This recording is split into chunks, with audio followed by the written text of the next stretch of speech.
TwinSpark, der Motorrad-Podcast.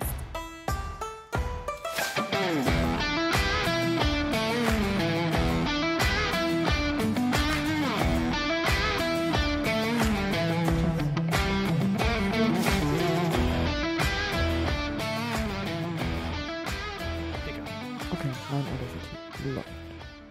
Dann läuft. Sehr schön. Wenigstens mal einer von uns läuft. Einer. Ach Gott. Mensch, Ha. läuft hier die Carina. Aufnahme auch schon? Ja. Ja, hier läuft es auch schon. Ich habe einen Pegel. Dienstagabend, 20:21 Uhr und Alex hat einen Pegel. Ja, der erste Podcast des Jahres 2023. Hast du den Pegel wollte eigentlich noch oder schon wieder? Nein. So gute Vorsätze, den Januar alkoholfrei machen. Habe ich original eine Woche durchgehalten. Ich hab vorgestern angefangen und gestern schon wieder ein Bier getrunken. Bisher ist auch keine Lösung. Also, dafür war ich mit dem Fahrrad im Büro. Die letzten 2 Tage. Ausgezeichnet, ist doch super. Ja. Ja. Es geht ja nicht um gar keinen Alkohol, sondern um vielleicht ein bisschen weniger, ein bisschen regelmäßiger und ein bisschen weniger unter der Woche als in den letzten Wochen. Um den guten Alkohol. Keine Billigscheiße trinken, sondern das gute Zeug. Ja, das stimmt. Apropos gutes Zeug, hattest du einen guten Urlaub? Ja, sehr entspannt. Aber ich habe ja immer nur neidisch auf Bilder von dir geguckt, weil du hattest, glaube ich, den motorradtechnisch besseren Urlaub. Was hast du denn gemacht, liebe Carina? Wo warst du? Ich war auf Zypern. Ich hatte Aber 10 wundervolle Tage auf Zypern. und warum Zypern? Kann man auf Zypern Motorrad fahren? Ja, erstaunlich gut sogar, muss ich sagen. Also tatsächlich, es war der Plan, mit der Winterflucht und im Winter Motorradfahren zu gehen, geistert schon länger in meinem Kopf. Und eigentlich war Gran Canaria mal auf der Karte gestanden, aber ich habe die Flüge gebucht, noch bevor wir unseren Podcast mit den GS Trophy Boys aufgenommen haben, weil Enrique ja meinte, er hat da auf jeden Fall auch Connections nach Gran Canaria. Und ich habe mir dann einfach so ein bisschen Flüge und Mietmotorräder verglichen und bin draufgekommen, dass Zypern noch ein kleines Stückel günstiger war als Gran Canaria. Und da ich ja alleine gereist bin, wollte ich jetzt nicht auch erstmal so viel Geld einsetzen, um überhaupt dahin zu kommen und ein Mietmotorrad zu bekommen. Und ich war noch nie auf Zypern, ich war noch nie in Griechenland. Ich habe mich auch original überhaupt nicht mit meinem Reiseziel beschäftigt, bis auf so ein paar Hotspots, die ich gerne sehen wollte, was wiederum zu der lustigen Erkenntnis geführt hat, ich bin am Flughafen im Taxi schon mal auf der falschen Seite eingestiegen, weil ich dann erst gecheckt habe, dass man auf Zypern auf der anderen Seite Auto fährt als hier in Deutschland. What? Das wusste ich ja gar nicht. Nein, ich bis zum damaligen Zeitpunkt auch nicht, aber Zypern war mal eine Kolonie von Großbritannien oder of the British Empire und dementsprechend fahren die auch noch auf der falschen, in Anführungszeichen, also auf der linken Straßenseite Auto und Motorrad dementsprechend auch. Und lustigerweise, als ich wieder in Deutschland war, hatte ich schon kurz die Anwandlung, falsch rum in den Kreisverkehr zu fahren. Nein, umstellen, jetzt andersrum. Genau, und deswegen bin ich da einfach spontan, unvorbereitet und mit dem Credo, schauen wir mal, dann singen wir schon, nach Zypern geflogen. Es war auf jeden Fall, also den Bildern nach zu urteilen und deinen Texten, ein sehr abwechslungsreicher und ein Urlaub mit vielen neuen Eindrücken. Ja, das auf jeden Fall. Viele neue Eindrücke. Ich wollte auch seit meiner letzten Reise alleine, das war 2019, endlich mal wieder alleine in den Urlaub fahren und die Situation hat sich gerade perfekt angeboten und das hat mir auch sehr gut getan, muss ich sagen. Auch gerade dieses alleine rumkommen, alleine neue Leute kennenlernen oder sich einfach, ich meine, Zypern ist ja jetzt auch nicht so die Welt, sage ich mal. Es ist immer noch EU-Zone, man kann da mit Euro bezahlen. Es sprechen alle Englisch, also das ist schon noch sehr, sehr Comfort Zone.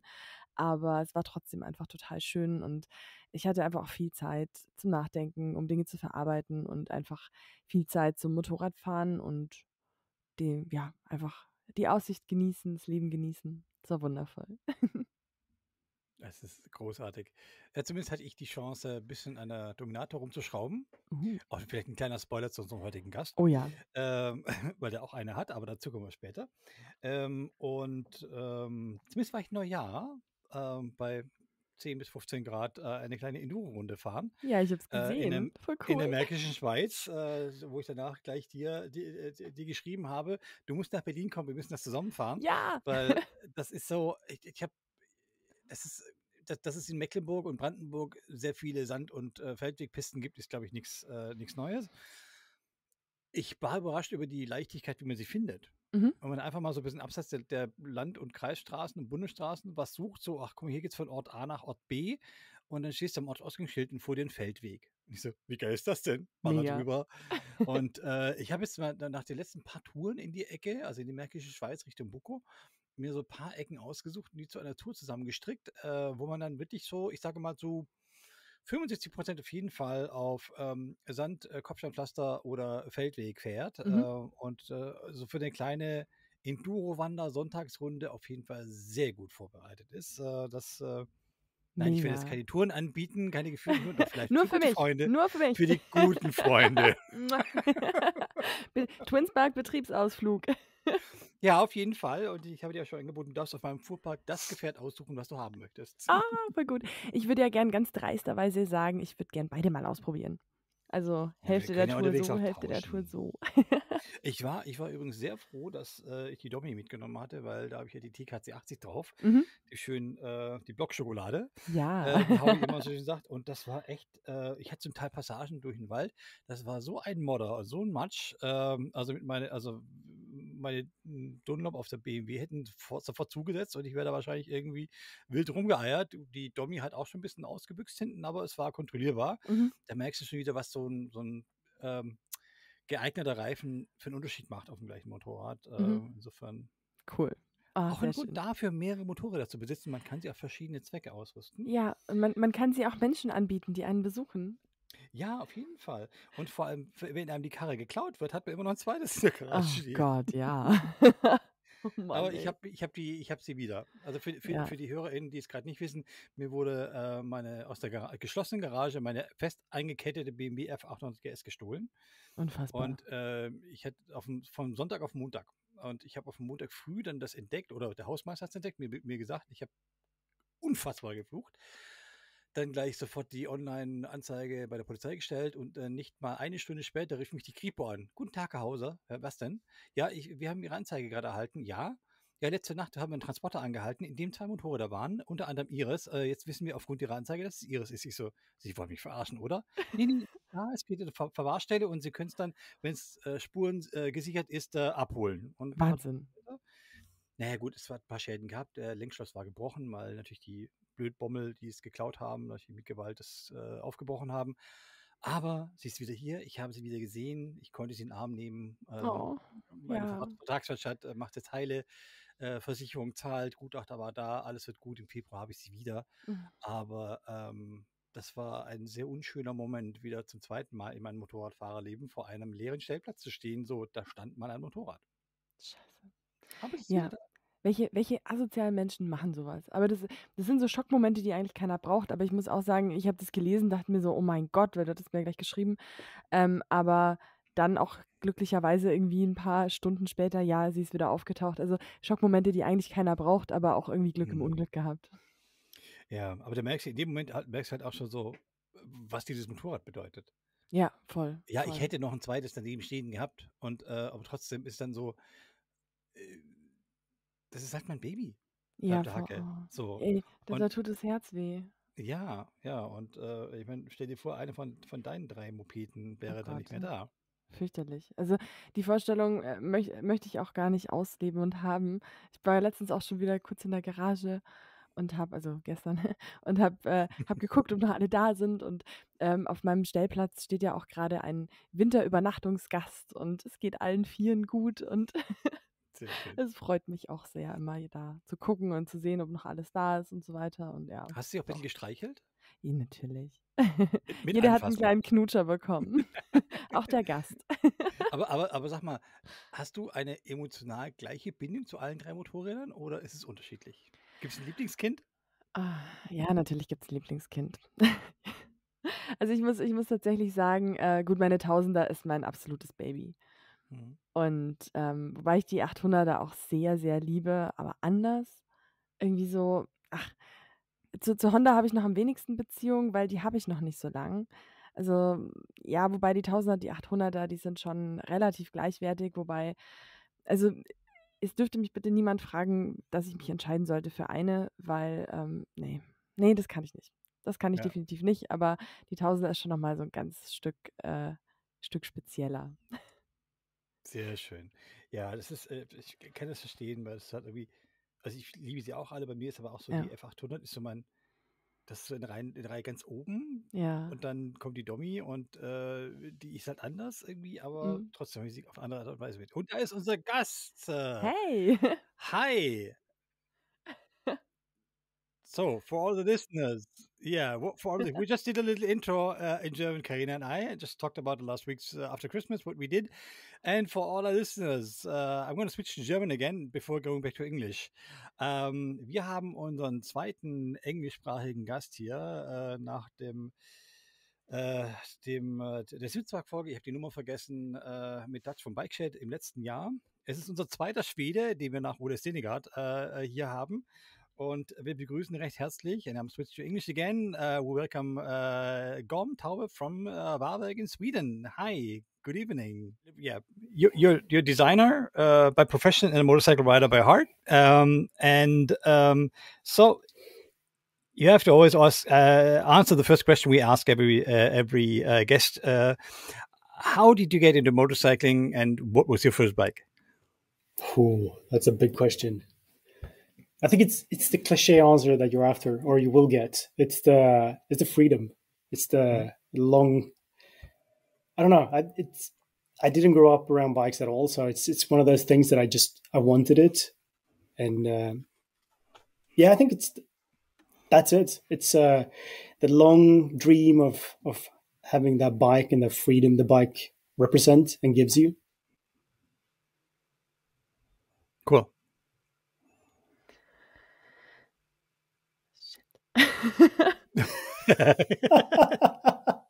I'm sorry. Sorry, I'm totally. I just wanted to ask a question which we discussed before. I'm so sorry. Okay, now we can drop. So I would like to ask you the question, because before you said you grew up in Sweden and you grew up with sailing and other hobbies, which or where I have the impression that you could have the same or a similar feeling of freedom too. Is that right? Can you relate Absolutely. riding a motorcycle with sailing in kind of ways? Yeah, for sure. I think we're. I mean, my family is highly kind of outdoors focused, and a lot of like camping and hiking and kind of living off the land, kind of in all the hippie ways you can think of almost. Mm-hmm. So I think, yeah, of course, and I think the more kind of the longer the time goes, I think I'm incorporating more of that into my riding, or kind of how I ride, or where I ride, or kind of how I utilize motorcycles. I think I'm blending those two worlds. And I mean, I think it started out more of a rebellious kind of thing, and seeing, I want to do the opposite of what I had in a way.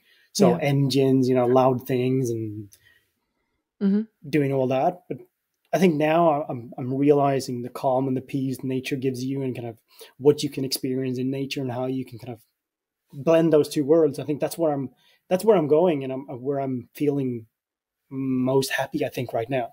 Mm-hmm. So I think I think you can see it also in a lot of my pictures. I mean, I'm usually outdoors, kind of in those places, and I think it's coming back to that. So it's I guess we're all trying to rebel against our childhood, and then we'll realize that, damn, that was a pretty good thing that your parents had going on. Absolutely. So what's your riding purpose? Is it commuting to work, or just leisure riding? But just tell us about what you do when you are on the motorcycle. I think right now it's pure leisure. When I lived in the US, it was pure commuting, so I had a completely different purpose at that point, and it was really interesting to see those two, kind of seeing how that changed how I looked at bike, or how I enjoyed them in a way. But right here in Sweden now, it's leisure, but it's also a way of. It sounds weird, but it's recharging my batteries in a way. I used to have. I think we all have that thing that we do, that we get in the zone, or we block the world out in a way. Right now, motorcycles are that for me. I used to have the gym, used to be that for me, that kind of place where I put my headphones on and I could do whatever I want. No one disturbed me, and I had my time. But that's during COVID and everything, I think motorcycle riding has been that for me also. So it's a bit of I need it. It's my way of recharging my batteries. So it turned into that, I think. Mm-hmm. Yeah, I cool. can so totally and absolutely understand you, because for me it's totally the same. And I made the experience during the last Christmas holidays, the last weeks, because my batteries were very low, and I had the chance to do my holidays on a motorcycle, and this was the best way to recharge again and to have this specific me time where maybe some other people go to spa or go to running, walking, everything, but this me time to think, time to reflect, time to progress what's happening in your life, it's totally working on a motorcycle for me. Yeah, I think it's this. There's a lot of activities, or there's not a lot of activities, but there's few activities where you have to kind of shield yourself from the environment, or you have to kind of block everything out. I mean, on a motorcycle, you need to stay active. Like, it's not in a car where you can kind of lean back and, cruise control takes over and you just, you can chit chat and you can do anything more or less. Mm-hmm. On a motorcycle, you still needs to stay active, and you need to be in the now, which I think is the catalyst to do that. And you have to be there, and you have to fight your own mental kind of you have to stay things. focused. So I think it's but it also blocks everything else out. So I think actually, there's just the room for other thoughts that's distracting. So it just has to have the situation, and it's a very, I think everyone can relate. It's a very intense feeling of being in the now. Yes. So no matter if you're riding fast on a racetrack, or enduro riding, or just take a scenic route along the Swedish coast. No, that's the thing. It doesn't really matter where you are on a motorcycle. You still need to be active. Like, you can't just lean back and like whatever. Yeah. But I think it's a quite good balance between your body has an activity level where it has to work. The adrenaline is kind of high on a medium till high level, and that keeps the mind so focused on the one side, but so free on the other side. Yeah, 100%. Yeah. So what made you choose your first bike, and what was it? How did you come up with this decision? Okay, this is the first bike I'm going to buy. I think it was the long goal of kind of the envision having a motorcycle. I think it started way back. Like, I wanted one. I really, really wanted one. But then I think it clicked somewhere where I saw a build on a bike, and it looked simple. It looked like something I could do easily myself. That's kind of how it starts. And it was a Honda Shadow VT600. So the bike that you buy for your wife. It was bright red and had all the chrome in the world. And it was awesome. But it started there, and then I think it stayed like that for a week or something, and then it got butchered and bobbed out and looked awesome. And it was a great bike. Sadly sold now. Mm-hmm. But how did you have the skills to work on a bike, or did you just go with the flow? Not at all. Still don't. I think it's just something that you learn over time. I think it's just I think it's the naive approach to things in life. You can do it. Like, how hard can it be? I think that's usually my kind of approach to things. Like, how hard can it be? You see somebody else do it, like, damn, how hard can it be? Like, you just do it. And I mean, it's either cost you a lot of time or a lot of money. It gets fixed, or somebody else has to fix it for you. But in most cases, you kind of you struggle through it. And I mean, there's a lot of scars on my hands and things where things have gone not how they should go, but you learn, you live, you learn. And of course, no, I didn't have the skills at all. And I still probably don't have, but I've learned a lot. But and it was then you fun. have a high frustration level. Yes. Or did you throw the tools in the corner? Oh, yes. And you have the skill of resilience. Yes, probably like a thick mind or something. I don't know. It's just once I want something, I'm ready to fight for it. I think that's a very, very good, how should I say? Yes. You know what I mean. Yeah. Habit.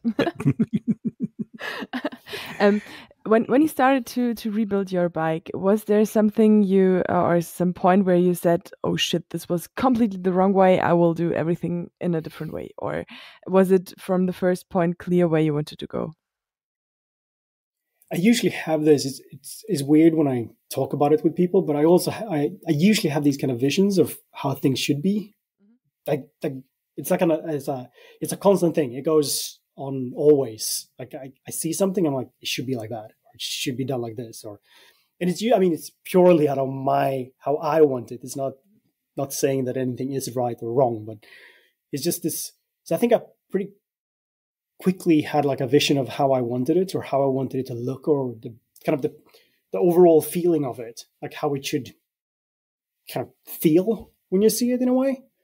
So I think that was pretty clear, and then it was just a long way of how do you get there and how do you get the perfect parts to kind of play into that vision of looking that way or creating that, when you see it from a certain angle, like that it's a weird gap there that you don't want to be a gap. It should not be a gap there because it breaks the illusion of something. So I think I usually don't know how to achieve something, but I usually have a clear picture of like how I want it to be. And then it's just a long struggle of how do I get there, and then learning of things or teaching myself how to do it or figuring it out. So as are you the guy that sorry, Kaina? I just wanted to ask, as we all don't know your bike, maybe is it possible for you to describe what did you feel when you bought the bike, and what did you want to feel when it was completed? Yeah, so the VT600, it was, it's this low kind of centered, it has this muscular, usually that I think I can describe all my bikes the same way, but I want them to feel like really tight and kind of centered in the focus in a way, like a tensed biceps in a way. You know how you get that little bulge in the middle where like the power is really concentrated, and then two wheels on the sides. So it had that feeling, and it was really low, feeling a bit muscular in a way. I think that was the feeling I was after for it, and I think I achieved it with it. It was a really nice bike, but it was the seating position was terrible. It had forward controls and then low bars. So you sat like a compressed C on it, and it was terrible in so many ways, but it was a damn cool bike. So how do you go about like working on a bike? Do you have a sketch, or you start Photoshop and make some first illustrations, or just rip it apart, meditate over the frame, and look what parts to add? I wish the meditation part was true, but it's no, it's Photoshop. It's the boring thing. It's side view Photoshop and then just go crazy. Yeah. I know guys who do the meditating thing, and it's really fascinating. Yeah, I would love to do that. I think next bike, that will be the thing. Yeah, you have to go sometime if you are in Cologne for some time. Go visit Jens von Brauk. He's the meditating guy, and cool. I've been to his workshop and I saw what he does, and it's just like he spends like 3 days looking at a frame or an engine. And then something pops up in his head and he starts working about. That's crazy. Shaping cardboard pieces together and looks at, oh, this is the right feeling. And if you know his designs, it's all like totally industrial design look and feel and super reduced. And cool. it's fascinating to see how this comes about. You just stand there and observe him, how he does things. I wish I had that skill, but I think I'm so highly visual. Kind of, I need my visual. Like I need to see things, otherwise I don't believe in them in a way. Yeah. So I think the Photoshop is that's the starting point. And I do my CAD work now too, the cardboard aided design. So that's it works. Very nice tool. I do that too.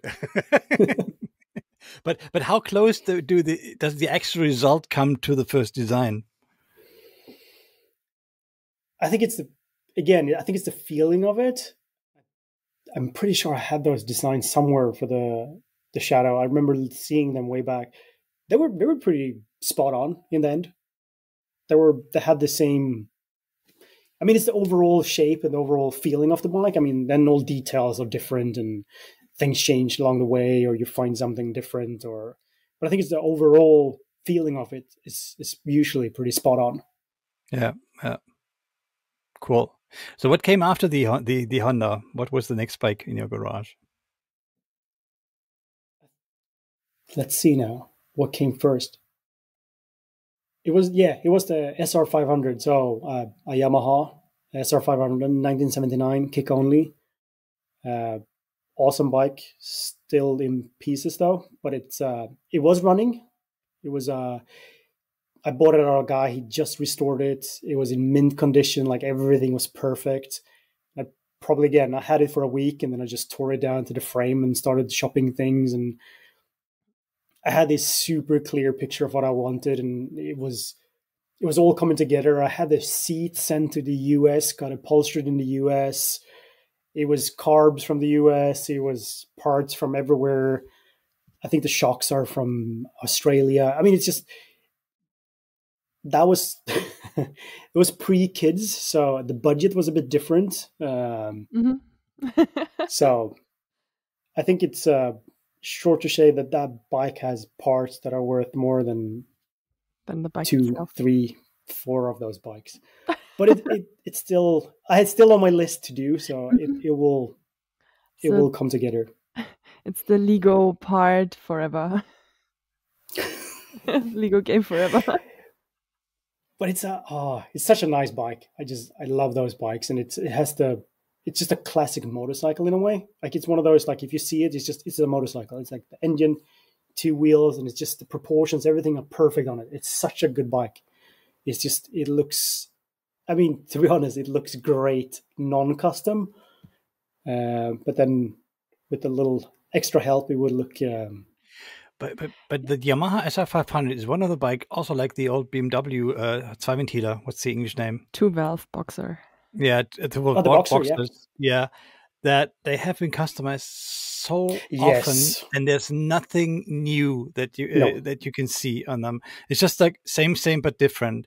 Yes. And in the beginning, I was totally enthused about every build I saw, but then in the end, it was like, yeah, so that before, okay, he copied that from there. So it's kind of hard to do anything new with that.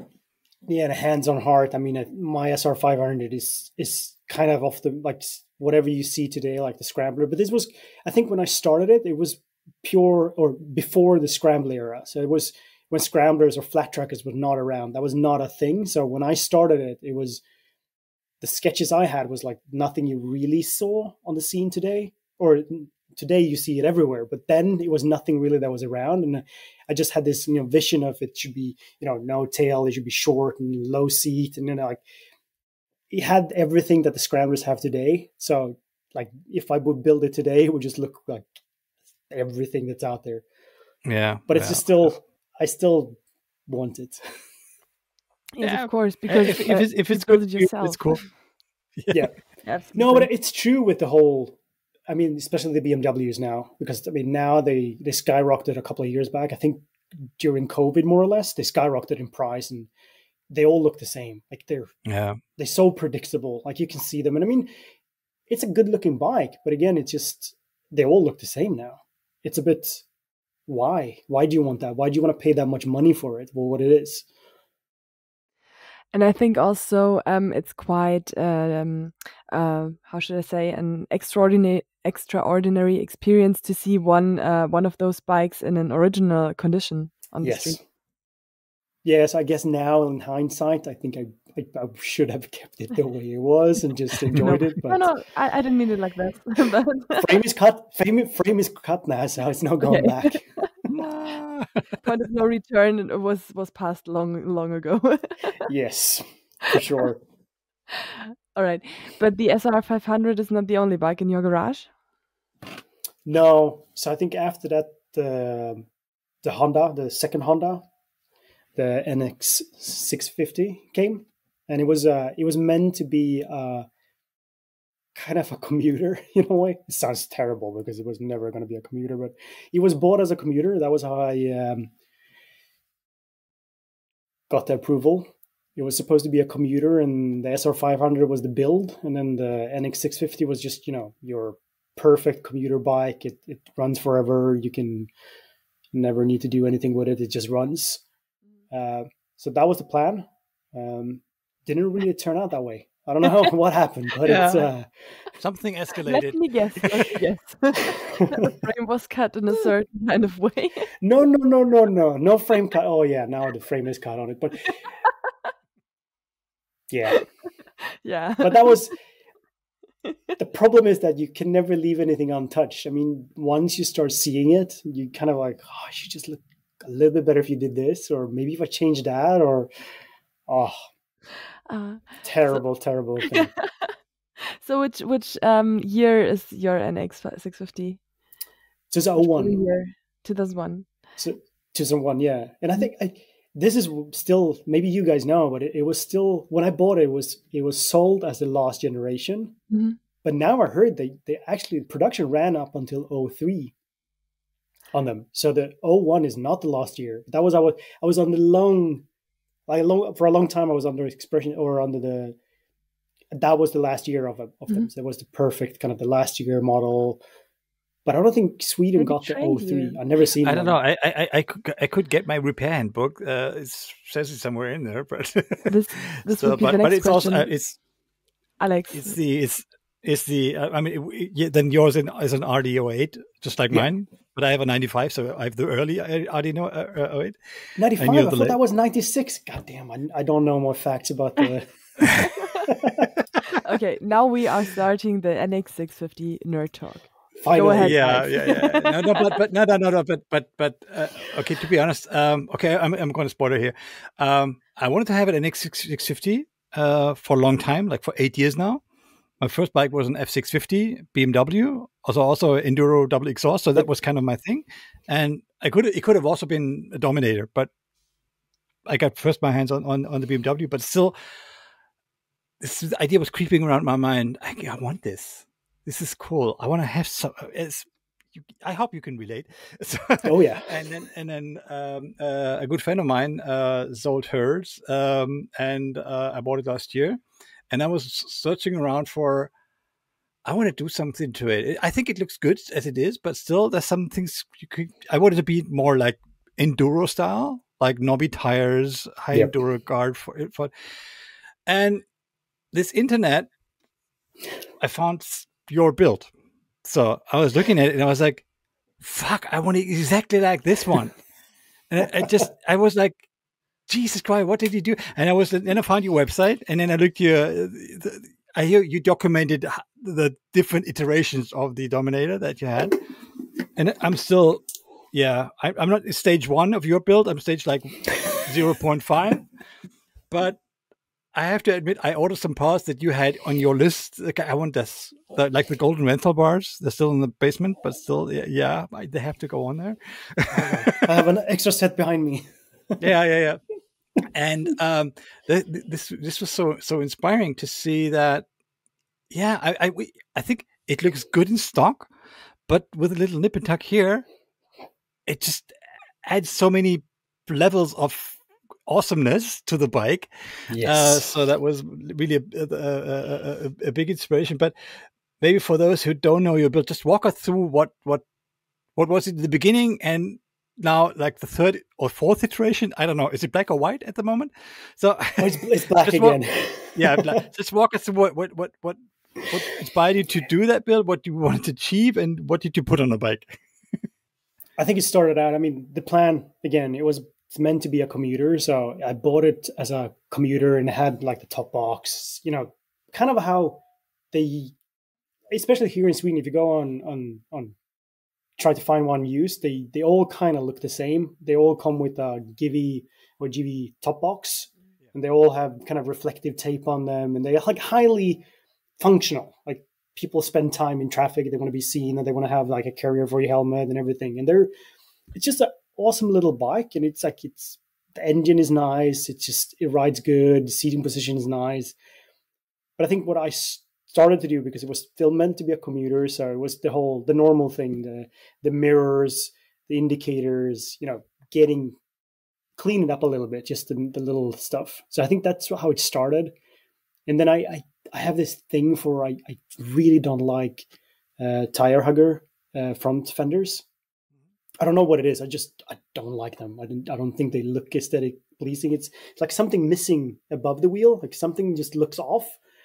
So I think it went pretty quickly with a higher front fender. I just wonder what happened after that. Yeah, of course. Then it was the exhaust.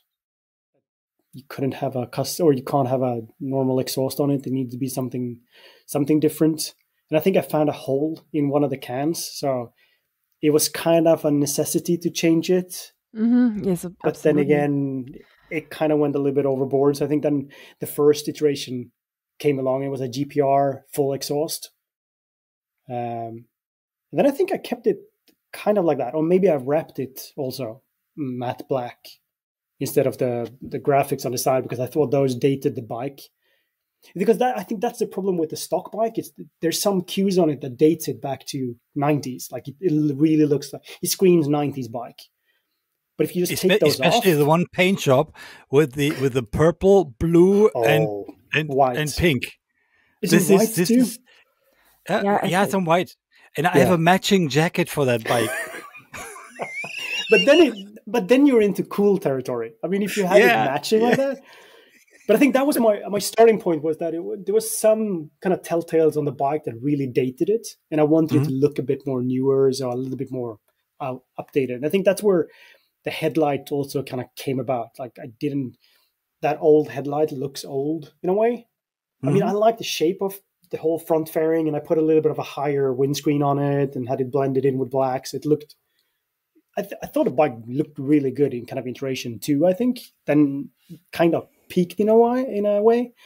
And then I think after that, it was just, what more can you change? What more can you fix? And then it was tire size or rim size. So I went down to 19 in front instead of 21 because I felt the bike looked more balanced, and I was not really needing the 21 front because I was not doing really heavy enduro stuff. And most of the things I was doing just gravel roads and stuff like that. So I felt a 19 would be perfect. I don't need more. And it would also balance the bike out. It looks a bit more, it looks a bit better, I must say. And then go a little bit wider. Yeah, I think it looks like a modern, rebellious Mad Max kind of, bad bike. Yeah, I mean, how I try to describe it is a motocross bike that got too big in a way. Like it just kind of pumped up in a way. But it's still, I'm still finding new parts that I want to change or things I want to do with it. So it still goes strong. Yeah. How did you develop your feeling for bikes? Was it kind of an intrinsic thing that you always got, or did you learn something? Did you study something, or how did you develop your eye for you have to put a 19-inch rim and then it looks kind of like this? Or I think it's just a proportion game. I mean, it comes down to like graphic design or any kind of design. I mean, it's all about proportions and how things sit and the relationship between them and everything. So I think it's sounds bad, but I mean a basic skill in a way. Like some people have it and some people don't. So. Sadly, yes. No, it's a truth. A truth hurts sometimes, but no, but I think it's always been there in a way, and I think I've always been that way since I was kind of growing up. I always had this. I mean, my dad built boats. Kind of in the garden, so big boats, but in the garden, which is don't get me started on that. But so I think design or kind of seeing or envision things, it's always been there with me and been part of we always talked about things, how things look or how things kind of work in the family. So I think I always had it with me, but nothing special around bikes or I'd never really been. I mean, I'm not. Let's see, how do you say it? I don't have any degree in design for bikes or anything like that. No, but it could have been that you read some books or studies or some art kind of stuff or anything, because I think it's an extraordinary eye for how it is in stock and how it could even look better with some modifications and something like this. And yeah, I totally admire this this talent, because I think this NX looks really cool. I would totally love to go for a ride with it, because it's so appealing and so kind of, yes, I want to go with it. And so I think this is Yeah, what Alex is that's awesome. also looking for. Because your bike was one of the first ones he sent me when he bought his NX, and said, "Oh, look at this, fucking cool!" And I have to build my bike and everything. So he was so on fire, and it was so Yeah, sweet. I mean, if you look at it, it's as you described, Gorm, it's a very reliable bike, fun bike to ride, but I think the optics doesn't match the fun potential of the bike. So if you can maybe modify like the aesthetics to match the riding fun you can have in a bike, and it just makes it much more precise, crisp, whatever you might call it. Yeah, or utilitarian, or whatever you want to call it. Because I mean, I think that's also a part of where I wanted that build to go, is that it should be highly functional. Like the thing should not, don't put, it shouldn't just be bling. It shouldn't just look cool. Everything should be working or functioning, and have a purpose. Yeah, have a purpose to it, and to enhance that riding I want to do with it, or kind of the giving me the freedom to do what I want with it, more or less. Because I mean, it is my travel bike, or my kind of go anywhere bike, and it should work for that also. I mean, it shouldn't break down just because you drop it, or it shouldn't, completely be destroyed because you wipe out on a gravel road or anything like that. It can take a beating for sure, and it's been beaten up. And it's also, I mean, if you look at my bike and you compare it to a standard or a stock bike, it's not that much have changed. I mean, if you really kind of just look from the side, it's just everything is in the same place. Everything is where it is. It's just small nips and tucks here and there, and just creating that vision of. I mean, the biggest change is maybe the headlight. So that, because you're lacking the front shape of the bike, but apart from that, you also with the big tank, you still have the upwards line of the tank and the seat and everything, and also if you're single exhaust conversion, but still it's in the same place where the double exhaust was, and it reduces visual weight also.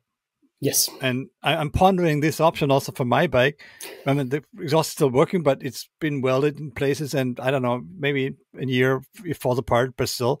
But it looks so much more, as you said, muscular, because you have if the optical weight is like on the big tank on the front, so it's like a pit bull, like broad stance and lighter in the back. So matches your description of what you I think that's why before. It's also why the Ducati Desert X looks kind of cool in a way, because it has the same proportion. It has the big overhanging tank in the front, like the big visual weight is to the front, and then it has this kind of narrow, smaller tail to it. And I think that's one of the few new bikes that actually look the way I think it should look in a way. I really like the look of that bike. It has the same kind of thing, or same kind of arrangement of the visual weight to the bike. And it's something I really work with my bike. And I think that's the long-term goal. I actually discussed it with somebody today.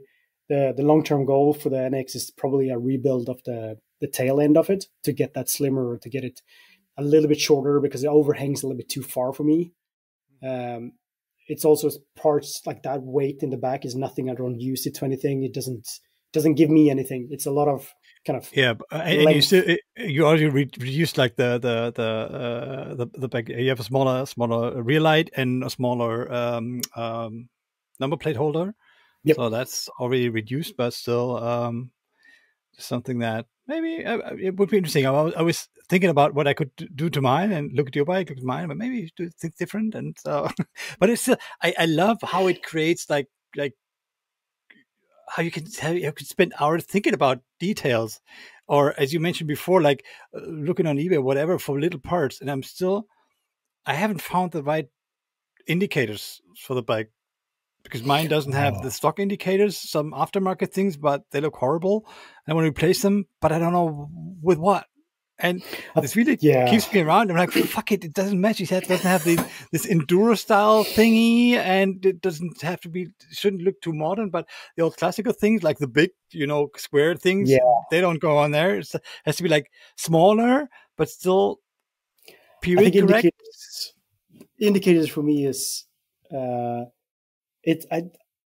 there's a few things on a bike that I would love to just delete. And I think indicators is always one of those. Like, I don't want to see indicators. Like, they should never be visible.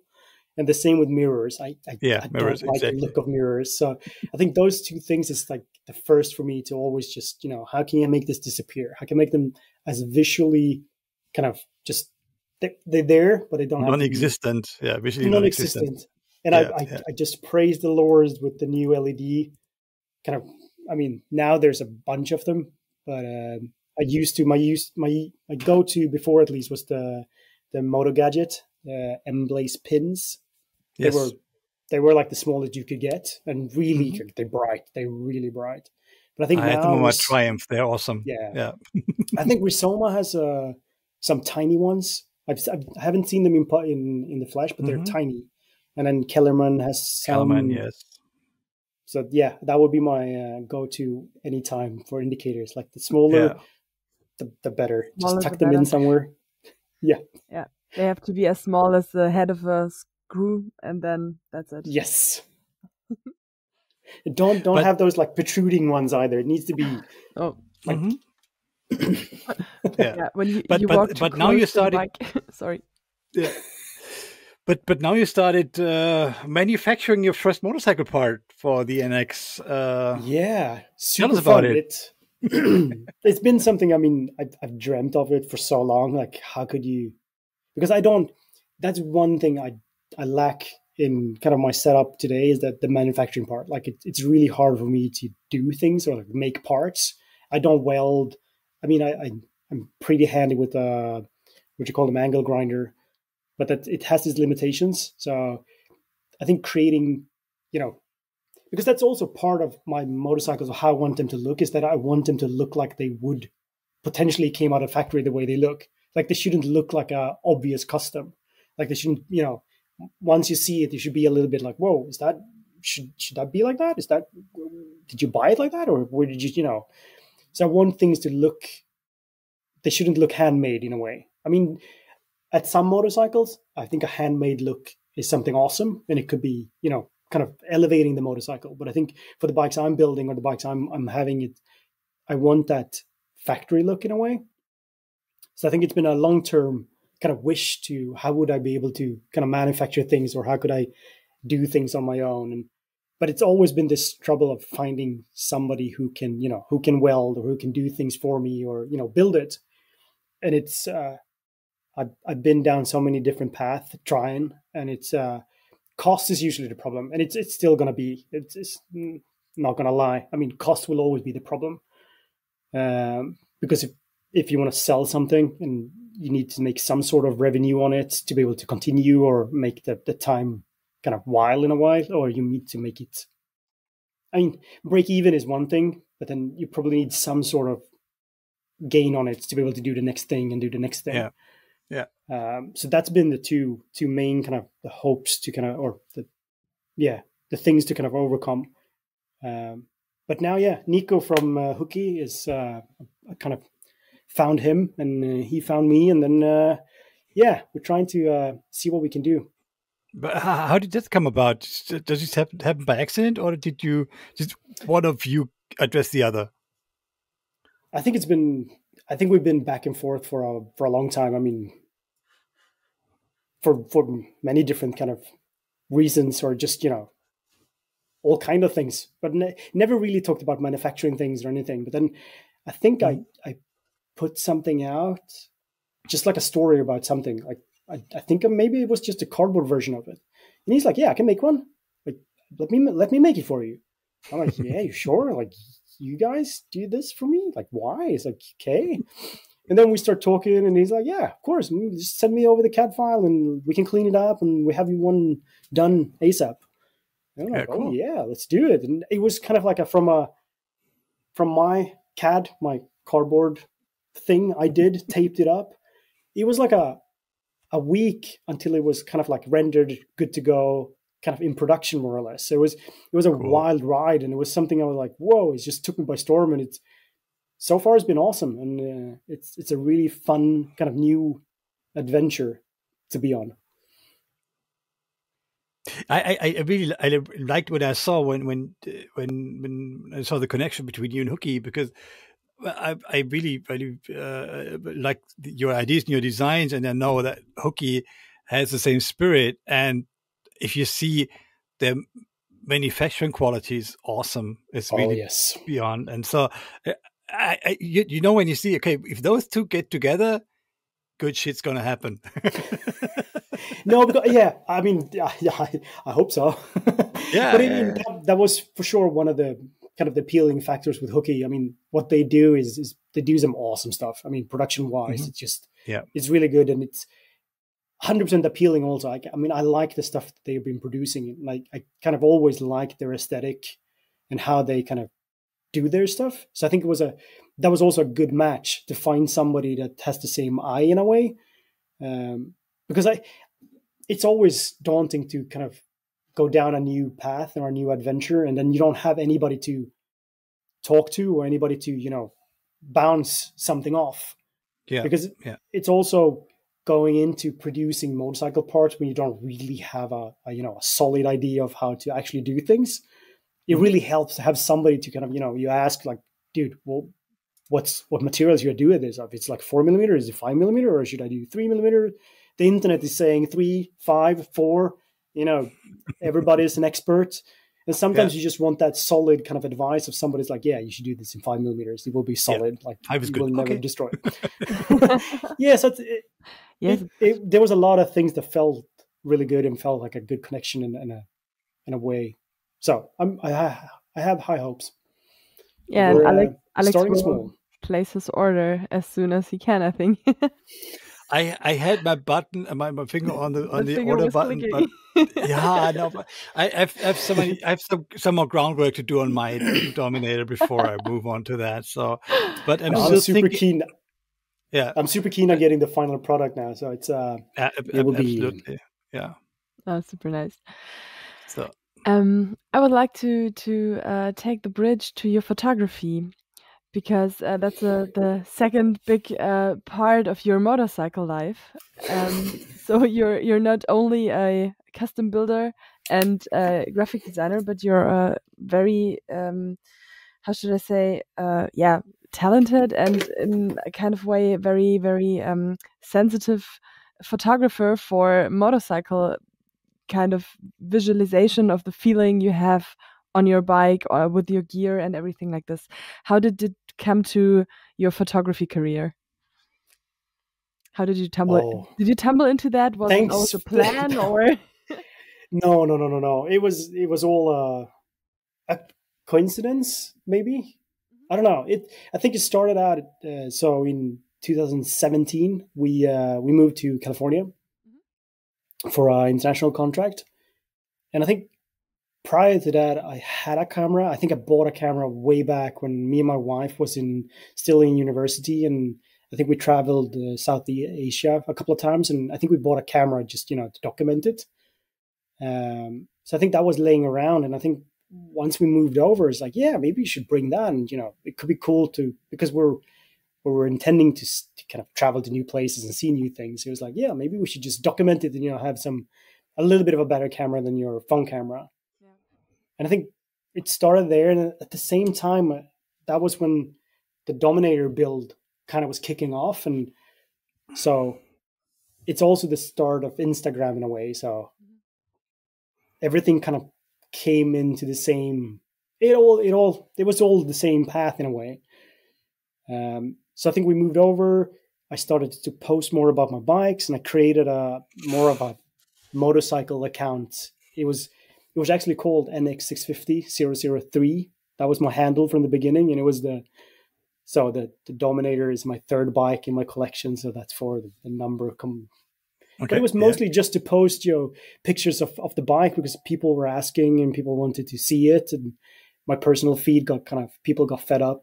Friends and families like, yeah, why are you posting all these like bits and pieces of motorcycles? Who who are you posting these for? Like who we don't want to see it kind of in a, they said it in a friendly way, but it was kind of along those lines.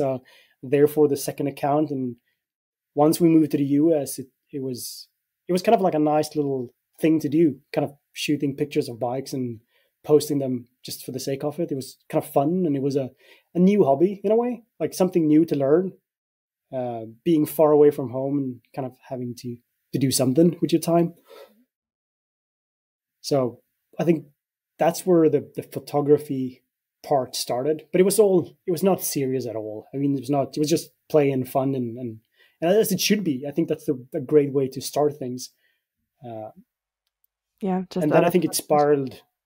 Yeah, and then I think it spiraled a little bit out of hand, and it got a lot more traction than I ever thought, and a lot more followers than I ever thought was possible shooting bikes.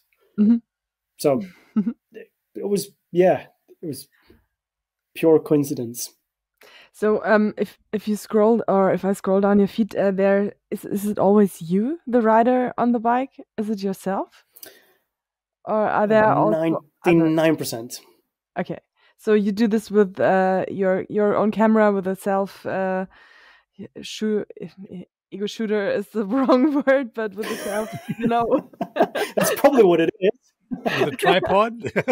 Yeah, I always say I friend. do ego shootings if I do photographies of myself. So that's a good word. I'm going to use that.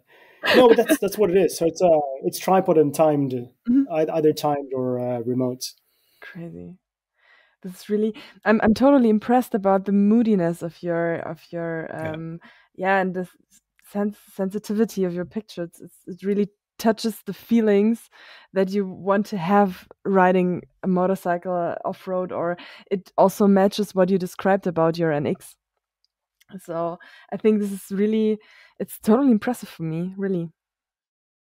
Thank you. That's awesome to hear. No, but it's been fun. It's been a journey for sure, and something that I found a lot of happiness in it, in a way. Like it gives me a purpose in a weird way. Because I mean, going back to talking about riding is part of this kind of mental kind of health in a way, but then shooting on top of that becomes, then it kind of creates a reason to do it in a way. Yes. I mean, sometimes it's kind of like you bring your camera to document it, and it becomes a ritual or something you do, and you can spend time on it, and they become synonymous in a way for me right now. It's like riding and shooting is just the same thing. It's just both give me the same kind of thing in a way. So and it's been awesome. But we have to talk about the apparel that you have in all these pictures. But if you look at it, it's so the best dressed man on a motorcycle. So it's not just purpose; it's just stylish. It's pretty good looking, tone. It kind of do you have a stylist, or this is just you? I wish I did. No, but I think that's. I've had this question a lot. There's people like, do you put that much time into your like everyday kind of how you dress? But I'm like, that's what I would do anyway. Like I do kind of dress myself every day and try to look representable in a way. So I mean, I think it's never. I don't quote unquote dress up. It's just it's kind of like how I like to wear things and how I kind of combine things, or how I like to do it, and I do it anyways. I mean, it doesn't matter if I have a camera with me or not. It's just that's kind of part of every day. Yes, of course. And but then, I think if you feel good with yourself and your clothes, and you feel good with your looks, then you can transport also this feeling to the world. So exactly. No, I guess it's get back to the cliches, but the whole kind of, I mean, look good, feel good in a way. Yeah. It's for sure. I mean, the thing is, you spend so much time working in a motorcycle to create a certain aesthetic. So why shouldn't you be, as the rider on the motorcycle, match that aesthetic? Yeah, but that's my question to everyone, and it's always been like this whole thing, because when I started riding, like motorcycle apparel didn't look like they do today at all. we're not talking way back here now. We're talking just like a couple of years back. Yeah. Like the escalation in motorcycle gear and how things look today, it's insane. Like the stuff that we have today is damn awesome. But just a couple of years back, I mean, if you wanted a pair of jeans, it was these kind of, oversized American, whatever they were. I'm not really sure. But yeah, with some flames on or some, it was terrible. Everything looked terrible. I don't know what it was, but it was this whole thing of, you buy this really beautiful bike and then you buy like a neon green helmet with flames on and a weird jacket with some huge logo on it that didn't, it's weird. And I still see it. I mean, there's still, for me at least, it's weird. Like, why don't you want to why do you want to match your bike in a way? Like you should look good together with the bike. I guess you don't see yourself on the bike, but others see you. I think this man and machine symbiosis does make a little more sense and a little more extra feeling if you match also in the optical way. Absolutely. So yeah, for sure. Yeah, for me it does at least. It is being one in a way. Yeah, absolutely. And I think this is where it comes all together, because if you are one with your motorcycle, you can also process and feel this motorcycle kind of me time and reflection and everything in a more intense way, is my opinion. So this is all, at least the way I feel about this. Yeah, I think it also has to be functional. I think that's also what it comes down to. Like things need to work and the clothes need to work and they need to they have a purpose. And I think that's also part of how I utilize clothing and kind of what I use and what I don't use. And it needs to have purpose. Everything has to have that purpose and it needs to work. Like there's no,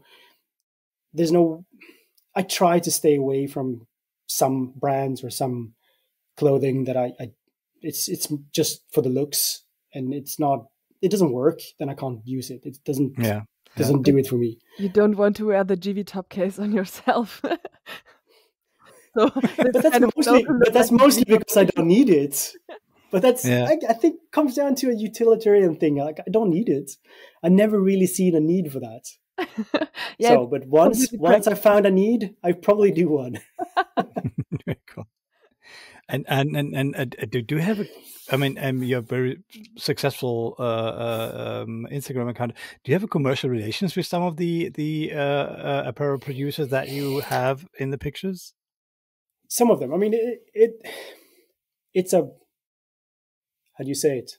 It's a thin line to walk. This whole, how do you navigate Instagram and how do you, because you get approached by so many people and there's so many brands, there's so many people, there's so much.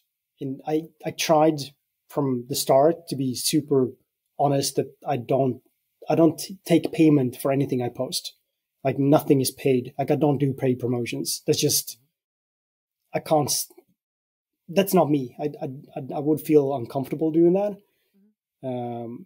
So most of the collaborations I do are no strings attached. That's how I approach it. That if somebody approached me, I say, yeah, you can send me things, but I don't give you any promises for anything. Like you can, that's just how it is. I mean, if you want me to wear your clothes, okay.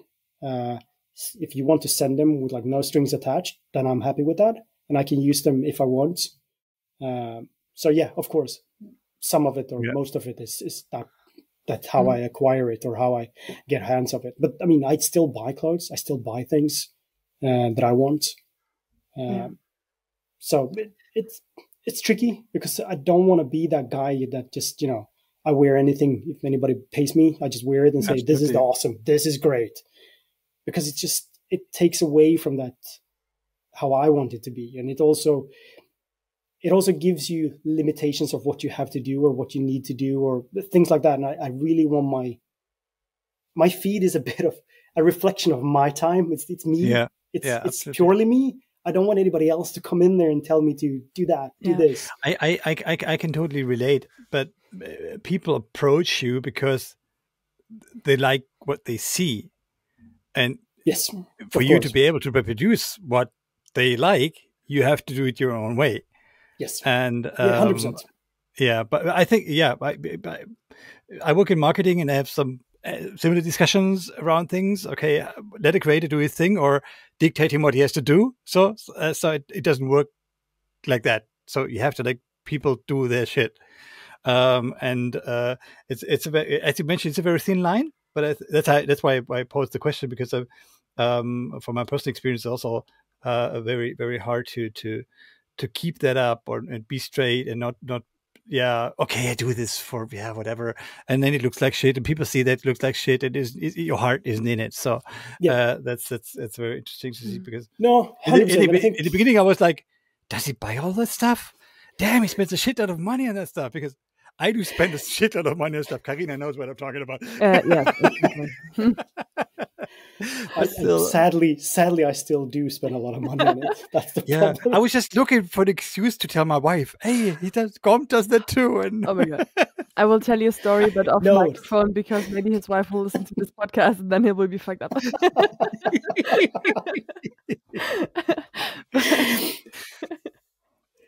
No, but it's been great, and I think it's been.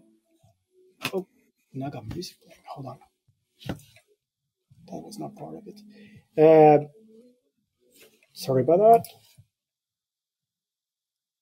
No, but even since I started it, I think I'm in a great position, because this is not my livelihood. I don't have to make any revenue out of my Instagram. I don't have to promote anything, because I have my day job, which I love, which pays me. I don't have to do the second thing to get, an earning.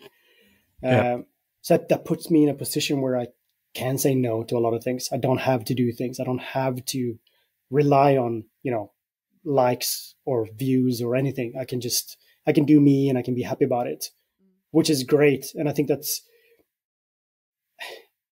I think that's part of my success in a way, if you want to talk about success in a way, because I've been able to do whatever I want. I don't have to be manipulated by anybody, because I don't have to take the money, or I don't have to do what people say, because I can quit tomorrow and it's all fine. I don't have a problem with that.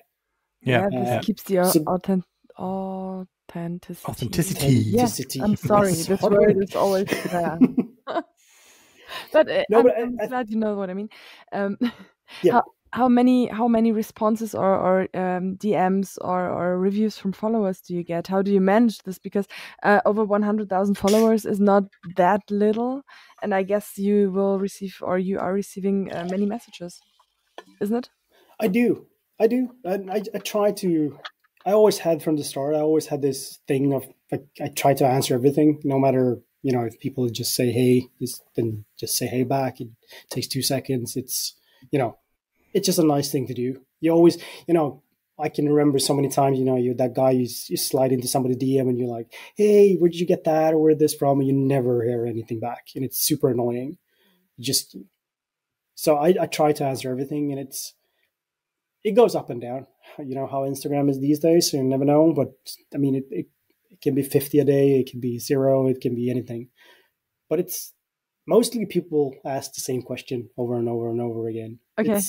There's a couple of questions that goes around. You can do the copy paste answer. I try not to, but some of them is. I started asking about parts. My first question was, I think, about the some part of the motorcycle. I don't know.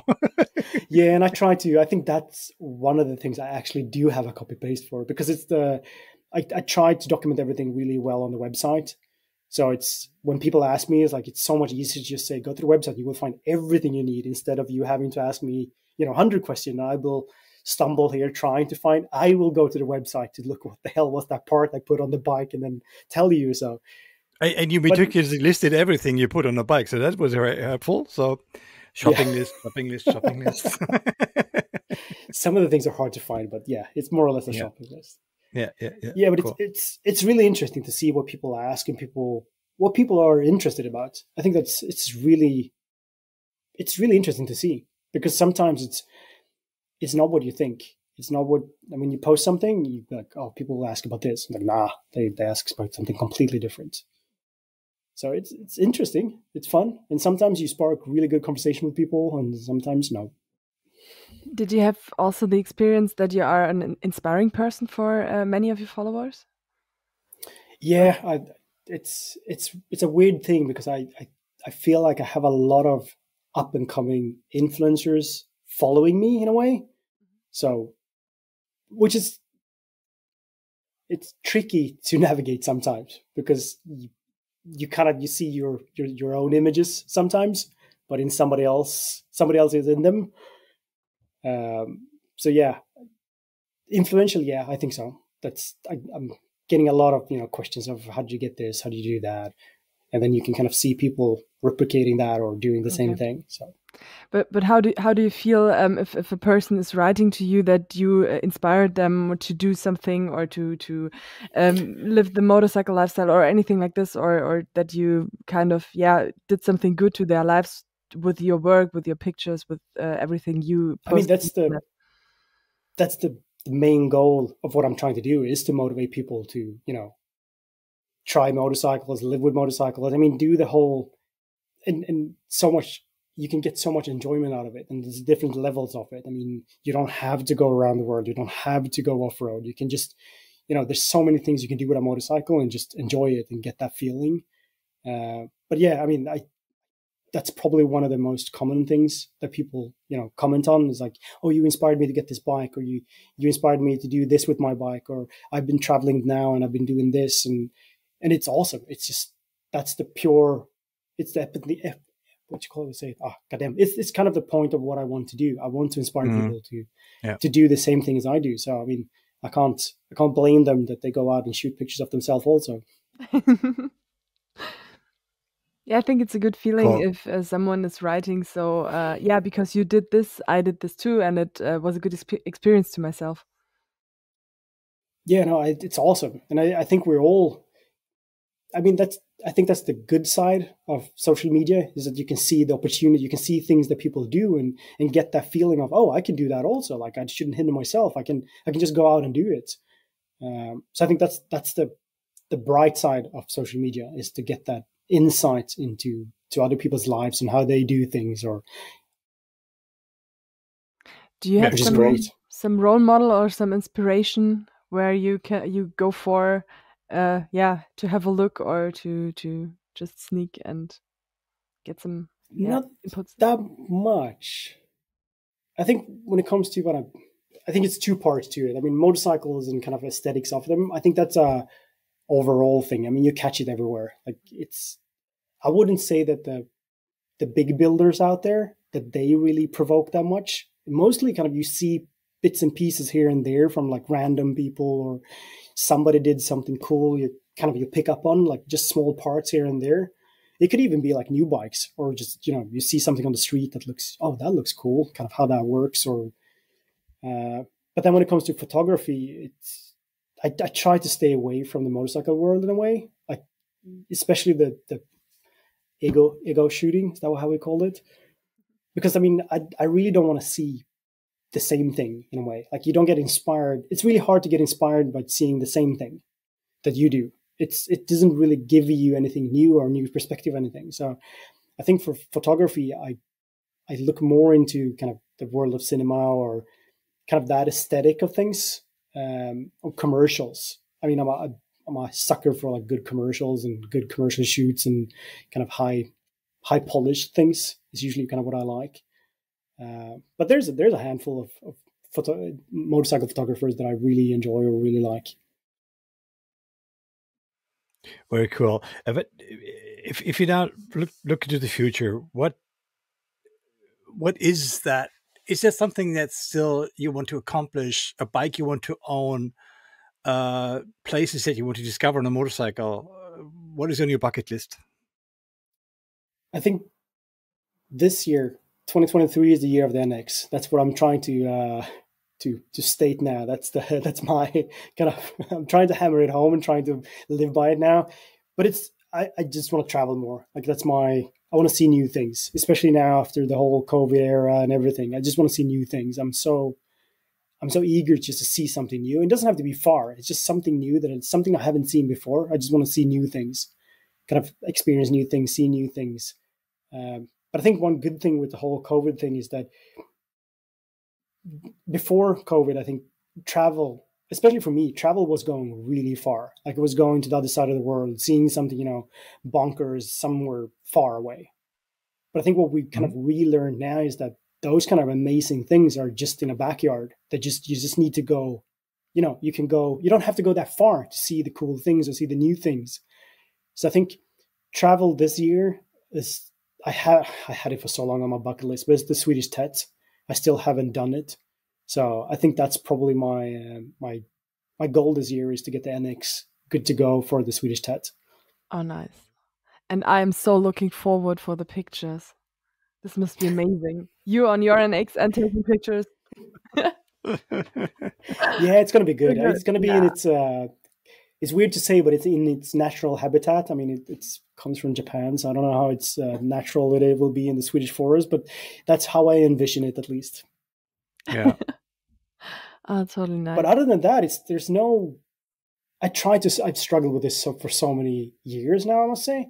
This whole kind of, what bike would I get? Like if I would buy a new bike, what would it be? I still don't know. I still don't have the answer for that. It's really weird. It's strange because I went to EICMA also this year, and there was nothing of the new bikes that really kind of like, oh, I want that. I really, really want that. There was nothing that, I don't know what it is. I don't know if it's just the common state of the motorcycle industry where the things that are produced right now is not, either they are, I mean, like the Desert X, that's kind of the only thing that I see is the kind of, yeah, I would like that. But then again, I have my Dominator it is the same for me. Those two bikes are, they do the same thing in a way. I mean, of course they don't. They're completely different bikes, but they do the same thing for me. So I don't want to exchange the NX for that, but that would probably be the only bike that I'm like, oh yeah, that would be kind of a cool bike to have, or that would look awesome. But nothing else is kind of like, yeah, I really wanted that. It's weird. It's strange because I don't know. Before I bought the Ducati Scrambler, that was always the bike that I want one of those. Like that, I just want one. I just want to have one. But now, there's nothing. I don't know. If you can, do you guys have one? Specify what are you missing? But yeah, that's the thing. I probably don't miss anything. That's probably it. There's nothing in my lineup currently that I need or something. Oh yeah, it would be getting the VT600 then, that feeling of that bike. So a shopper bobber, something along those lines, something kind of rowdy. That's probably, like a go slow, look cool bike. Yeah. Don't know what it is yet. Yeah, I get the feeling. But that's probably the only thing that I'm missing right now in my garage. It's like something old. But I have the SR500, so that's probably that's the old thing. I guess we will see if you will decide for another bike. You will, for sure. I can't keep it under anything. Maybe one picture in the original condition and then maybe top chopped and frame cut. Exactly. And then never seen again. Before and after. Yeah. Oh. I like those. But maybe that I just have this other thing in my head. As you mentioned, like TED, and I also got my Dominator to ride the TED here in Germany and Poland. But I never thought about a Swedish TED. Maybe I come visit you. Yeah, maybe you should. I mean, or we meet halfway. We're just with the family on a vacation in Bornholm, and that's a really nice island to ride on. So, is it? Yeah, absolutely. It's tiny, isn't it? It's super tiny, but there's so many places and great views, and also along the coastline. It's really gorgeous. I've been there with a sailboat, but never with a motorcycle. Yeah, see that. Oh boy! Have you been to Gotland? No, not yet. We have to visit Ola sometime. We will visit. Yes. We have to visit Ola, and then we go there. Yes, Gotland is amazing. It's sadly getting harder and harder to ride there by the year due to a little bit too many tourists. So there's tons of these no riding, no entry signs that just pop up like I don't know what. Yeah, but maybe if something gets you to Berlin, I take you for a ride around Berlin. I just was mentioning to Karina for sure. in our pre-talk.